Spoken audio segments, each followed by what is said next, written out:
السلام علیکم ورحمۃ اللہ وبرکاتہ۔ آج اس کا پہلا دن تھا، بلکہ یوں کہنا چاہیے کہ آج اس کی پہلی رات تھی۔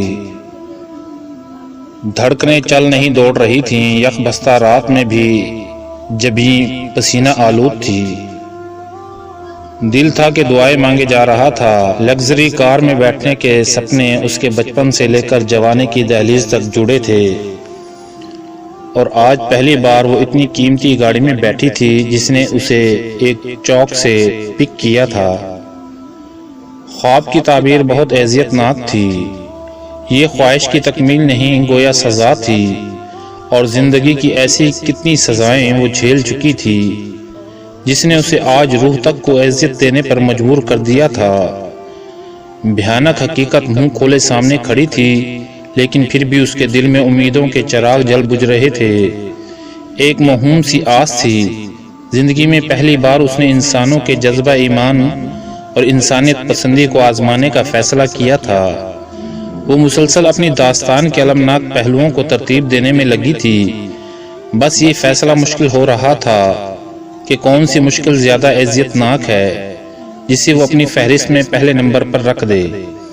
کیا گھر میں بیماری سے تپتا اور دوائیوں کے لیے ترستا بیوہ ماں کا وجود بڑی اذیت تھا، یا چھوٹے بہن بھائیوں کا ایک دن سے فاقہ کشی میں تڑپتا زیادہ تکلیف دہ تھا؟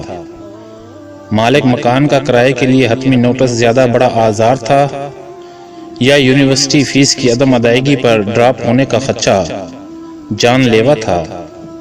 سیکنڈ شفٹ کی نوکری کا چھوٹ جانا بڑی مصیبت ثابت ہوا تھا، یا نئی نوکری کا نہ ملنا مشکلات کا پیش خیمہ تھا؟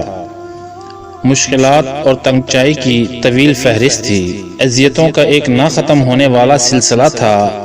فاصلہ کم ہوتا جا رہا تھا، دھڑکنیں مزید تیز ہو رہی تھیں۔ گھر سے نکلنے سے پہلے مغرب کی نماز میں وہ سیل رواح کی طرح بہتے آنسوؤں میں خدا کے حضور گڑ گڑا کر توکل کے ساتھ دعائیں مانگ چکی تھی۔ اسے اب یاد آ رہا تھا کہ جب اشک بار آنکھوں کے ساتھ گرد و نواح سے بے خبر دعا میں مشغول تھی، ساتھ والے ہی کمرے سے بیمار ماں کی مسلسل کھانسنے کی آوازیں آ رہی تھیں، اور جب اس نے دعا کے اختتام کے بعد سامنے دیکھا تھا تو اس کے لیے مشکل ترین فیصلہ آسان ہو گیا تھا۔ آپی، آپ نے تو کہا تھا رات کو کھانا مل جائے گا۔ پھر یہ اس کی چھوٹی بہن صفا تھی جو ڈوبتی آواز میں آخری بار کھانے کا بول رہی تھی۔ اس سے آگے وہ کمزوری کے بارے بول سکتی تھی۔ اس نے صفا کو پیار سے کر چارپائی پر لٹایا تھا۔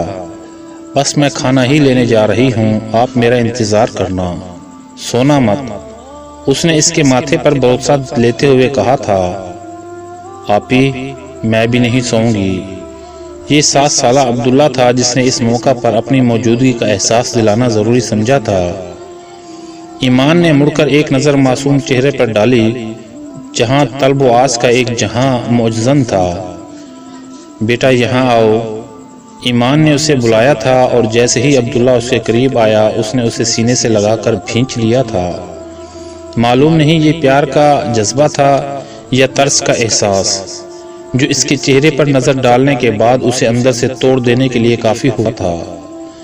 اور صفا کو لٹانے کے بعد باہر آ کر اس نے اپنی کلاس فیلو شیزا کو کال کی تھی جو بلیو ایریا کی یونیورسٹی میں با اختیار ڈیلر تھی۔ میں تیار ہوں، گاڑی بھیج دو۔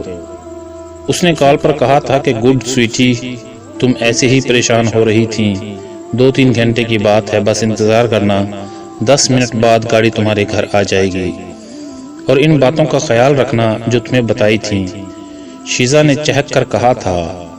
10 منٹ بعد جو سفر شروع ہوا تھا اس کا اختتام ایک کوٹھی کے سامنے ہوا تھا۔ ڈرائیور نے گاڑی گیراج میں پارک کرنے کے بعد اس کی ایک خوبصورت سے بیڈ روم تک رہنمائی کی تھی۔ آپ یہاں بیٹھیں، صاحب آتے ہیں۔ وہ اس کو بٹھا کر چلا گیا۔ کمرہ ٹھنڈا تھا لیکن اس کو پسینے آ رہے تھے۔ وہ حافظہ تھی، 5 وقتہ نمازی تھی، زندگی کے 21 سال گزارنے کے بعد بھی آج تک خدا کی قائم کردہ حدود سے نہ نکلی تھی، لیکن آج اس کو خود پر سے 21 سال کا زوم ٹوٹنے والا تھا۔ وہ وہاں بیٹھ کر خود کو زمانے کی بدترین عورت محسوس کر رہی تھی۔ کیا اس کی زندگی بھر کی کمائی خاک میں ملنے والی تھی؟ کیا اس کے بعد بھی وہ خدا کا سامنا کرنے کے قابل رہے گی؟ عبادتوں کے ضیاع سے خدا کی جدائی کا غم شدید تھا۔ وہ بچھڑنا نہیں چاہتی تھی لیکن بچھڑ رہی تھی۔ زندگی کا واحد سکون خدا کو حال غم سنانا تھا، اس سے باتیں کرنا تھا، اس کے حضور سجدہ ریز ہونا تھا، جسے وہ کبھی کھونا نہیں چاہتی تھی۔ لیکن چاہت سے کچھ نہیں ہوتا، حالات سے ہوتا ہے، اور حالات نے بتا دیا تھا۔ اس کے راندہ درگاہ ہونے میں چند ہی لمحے باقی تھے۔ انتظار طویل ہو رہا تھا، آدھا گھنٹہ بیت چکا تھا۔ اس کے سامنے صفا اور عبداللہ کے معصوم چہرے منڈلا رہے تھے۔ وہ بے چینی سے اپنی انگلیوں کے ساتھ کھیل رہی تھی۔ نظروں کا رخ دروازے کی جانب تھا۔ یہ دروازہ کھلنے کے بعد اس کا اللہ سے تعلق والا دروازہ بند ہونے والا تھا۔ وہ گھر سے لے کر اس کمرے میں آنے تک معجزے کی دعائیں کر رہی تھی۔ وہ دعا کر رہی تھی کہ اس دروازے کے پیچھے سے برآمد ہونے والا آدمی نہیں انسان ہو، نہیں انسان نہیں فرشتہ ہو۔ اچانک ڈور لاک میں حرکت ہوئی۔ وہ آ گیا تھا۔ ایمان کی دھڑکن میں اضافہ ہو گیا تھا۔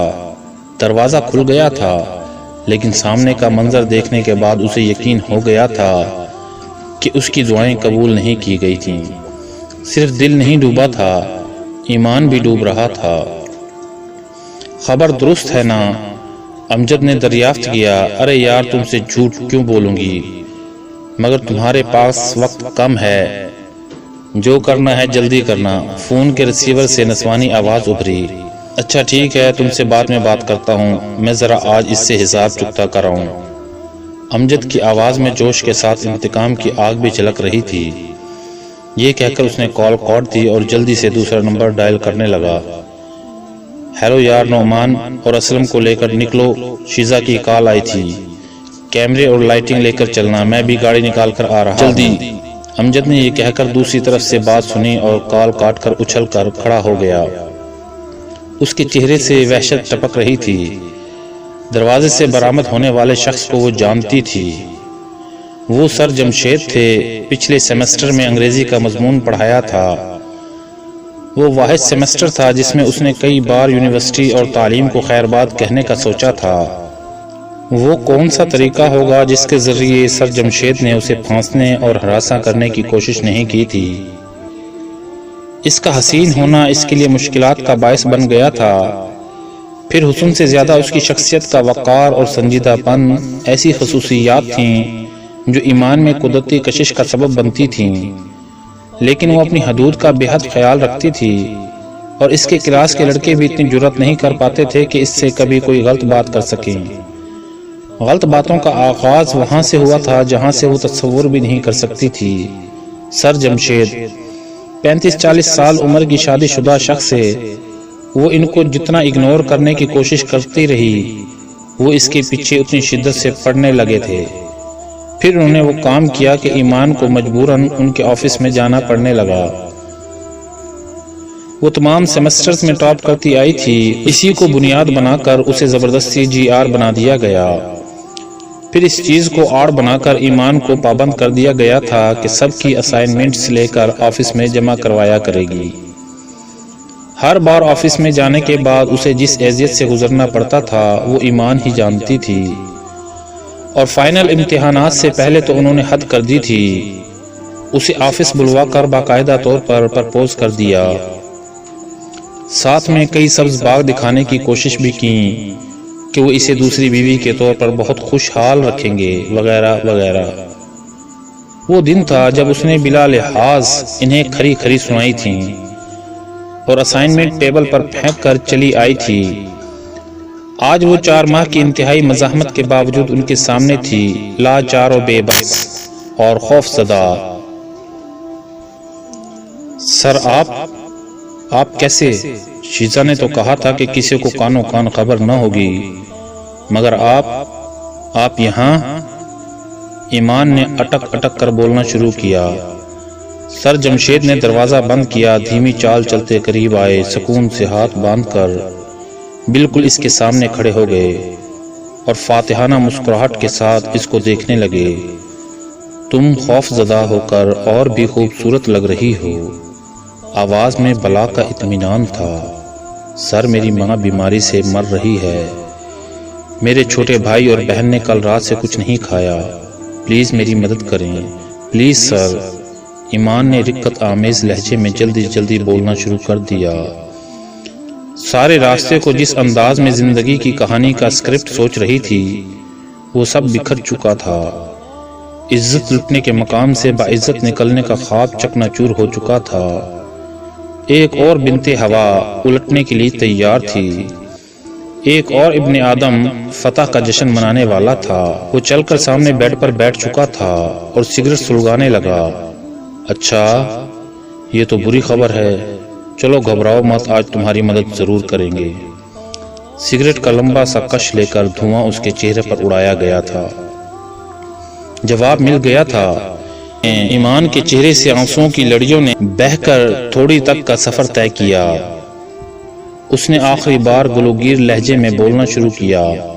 سر، میں جھوٹ نہیں بول رہی ہوں، خدا کی قسم آپ میرے گھر چل کر دیکھ سکتی ہیں، میں واقعی مجبور ہوں، آپ جانتے ہیں میں ایسی لڑکی نہیں ہوں، میری نوکری چھوٹ گئی ہے۔ اور بات مکمل ہونے سے پہلے ہی ایک زناٹے دار تھپڑ اس کے منہ پر پڑا تھا۔ او شٹ اپ حرافہ، میں یہاں تیرے گھر کے حالات سننے نہیں آیا۔ تو نے کیا سمجھ لیا تھا کہ جمشید کو انکار کرنا آسان ہے؟ کیا میرے لیے کچھ ناممکن ہے؟ میں تجھے عزت کی روٹی دے رہا تھا اور دیکھ تو نے کیا ذلت کی روٹی کا انتخاب کیا ہے۔ بڑا ناز تھا اپنی پارسائی کا، اب یہ رونا دھونا بند کرو ورنہ خالی ہاتھ جائے گی۔ وہ سر جمشید نہیں تھے، اس نے آج رات کسی فرشتے کی دعا مانگی تھی، اسے فرشتہ کیا انسان بھی نہیں ملا تھا، سامنے بیٹھا آدمی نہیں درندہ تھا۔ سر، اللہ کی پکڑ سے ڈریں آپ تو مسلمان ہیں نا؟ پھر بھی اس کے رونے میں شدت آ چکی تھی، اپنی بے بسی پر، حالات پر۔ ہا ہا ہا، جواب میں ایک بلند کہکا بلند ہوا تھا۔ یہ اپنے قبر کے عذاب کی بپتا مجھے مت سناؤ، میں کسی خدا پر یقین نہیں رکھتا، یہاں تمہارا مذہبی منجن نہیں بکے گا۔ آواز میں رعونت تھی۔ پلیز سر، وہ بولنے لگی تھی کہ سر، جمشید نے اس کے بالوں کو مضبوطی سے مٹھی میں جکڑ لیا، درد کے مارے اس کی چیخ نکلی تھی۔ بولا نا اپنی یہ رام کہانی بند کرو۔ سر جمشید بھیڑیے کسی آواز میں غرا رہے تھے۔ ایمان ماہی بے آب کی طرح ان کے ہاتھوں میں تڑپ رہی تھی، اس کی التجاؤں میں کمی آنے لگی تھی۔ ایمان نے جان لیا تھا یہ اس کی تقدیر ہے، وہ تقدیر سے نہیں لڑ سکتی۔ ایک اور بنت ہوا حالات سے سمجھوتا کے لیے تیار تھی۔ سر، آپ جو کہیں گے میں تیار ہوں، مجھے آج رات پیسے چاہیے، 2 ننھی جانوں سے کیا وعدہ میرے کاندھوں پر ایسا بوجھ ہے کہ میں آپ کی گرفت سے نکلنا بھی چاہوں تو نہیں نکل سکتی۔ ایمان نے سر نیچے کیے غمناک لہجے میں کہا۔ جواب میں سر جمشید نے ایک معنی خیز مسکراہٹ کے ساتھ اس کی ٹھوڑی کو انگلی سے اوپر کیا تھا۔ تمہیں مجھ سے بچا بھی کون سکتا ہے؟ ایمان کو لگا سر جمشید ٹھیک ہی کہہ رہے تھے، جو بچا سکتا تھا اس سے وہ خیر مانگ چکی تھی، بدلے میں سر جمشید کی شکل میں اسے شر مل رہا تھا۔ جب وہ نہیں بچا رہا تو کون بچا سکتا ہے؟ بس سر، میری ایک درخواست ہے، اس بات کی خبر کسی کو نہیں ہونی چاہیے، میں یہ سب انتہائی مجبوری میں کر رہی ہوں، یہ بات کسی کو پتہ لگ گئی تو اس معاشرے نے مجھے جینے نہیں دینا۔ وہ لوگ جو اپنی بیٹیوں کو میری مثالیں دیتے تھے ان کا مان ٹوٹ جائے گا، اور صرف مان نہیں ایمان بھی ٹوٹ جائے گا۔ میں نہیں چاہتی تھی میری ذات کی گندگی میرے مذہب کے لیے داغ بن کر رہ جائے۔ ایمان کو خدا کا خیال تھا۔ سر جمشید نے اس کی آنکھوں میں آنکھیں ڈال لیں۔ کیا یاد کرو گی، وعدہ رہا۔ اچانک باہر سے شور کی آواز بلند ہونے لگی۔ سر جمشید جلدی سے کھڑے ہو کر دروازے کی جانب بڑھنے ہی لگے تھے کہ دروازہ ایک دھماکے کے ساتھ کھلا۔ کمرے میں تیز روشنی کا سیلاب آیا تھا جس کا فوکس ایمان اور سر جمشید تھے۔ نعمان، کیمرہ آن کر اس حرامی انسان کو آج بتاتا ہوں مجھ سے پنگا لینے کا انجام کیا ہوتا ہے۔ لڑکی کو بھی فوکس کر۔ اسلم تو باہر کھڑا ہو، دیکھ کوئی آئے نہ یہاں۔ امجد اپنے 3 ساتھیوں سمیت وارد ہو چکا تھا۔ جمشید نے آگے بڑھنے کی کوشش کی لیکن ایک زوردار تھپڑ کھا کر پیچھے بیڈ پر گرا تھا۔ یہ امجد کا ہاتھ تھا۔ ارے رکو رکو، یہ تو ایمان ہے، یہ یہاں کیسے؟ یہ اس کا کلاس فیلو احمد تھا جس نے ہاتھ میں ٹارچ تھام رکھی تھی اور انتہائی حیرت بھرے لہجے میں اس کے آنسو سے تر چہرے کو دیکھ رہا تھا۔ کیسے مطلب؟ یہاں ایک ہی کام کے لیے اس کو بھیجا گیا ہے اور یہ حرام زادی اسی کام کے لیے یہاں آئی ہوئی ہے۔ امجد جو ان کا سینئر تھا اس نے خون بار آنکھوں سے ایمان کی طرف دیکھ کر کہا تھا، نہیں یار، میں ایمان کو جانتا ہوں، وہ ایسی ہرگز نہیں تھی۔ ایمان تم بتاؤ یہاں کیا کر رہی ہو؟ احمد نے امجد کو جواب دے کر براہ راست ایمان سے سوال کیا تھا۔ ایمان نے آنسوؤں سے تر چہرے کو اٹھا کر احمد کی طرف دیکھا۔ تقدیر سے جنگ یا پھر شاید تقدیر سے مفاہمہ، لہجے میں چھپا درد آسانی سے محسوس کیا جا سکتا تھا۔ اس سالے کی باتوں میں نہ آ، میں جانتا ہوں ایسی لڑکیاں مذہب کی آڑ میں کیا کیا کھلواڑ کرتی ہیں۔ تم لوگ ویڈیو بناؤ، بس یہ بدنامی اس کی چوائس ہے، امجد نے ہررا کر کہا۔ لیکن یار، احمد نے کچھ کہنے کی کوشش کی لیکن امجد نے ہاتھ کے اشارے سے اسے چپ رہنے کا اشارہ کہہ دیا۔ تھوڑی دیر پہلے مردانگی کے جھنڈے گاڑنے والے سر جمشید کی ڈر اور بدنامی کے خوف سے آواز بھی نہیں نکل رہی تھی۔ وہ امجد کو جانتے تھے اور یہ بھی جان چکے تھے کہ آج بہت برے پھنسے ہیں۔ وہ دونوں کیمرے کی زد میں تھے اور دونوں کی عزتیں اس میں غیر محفوظ ہو رہی تھیں۔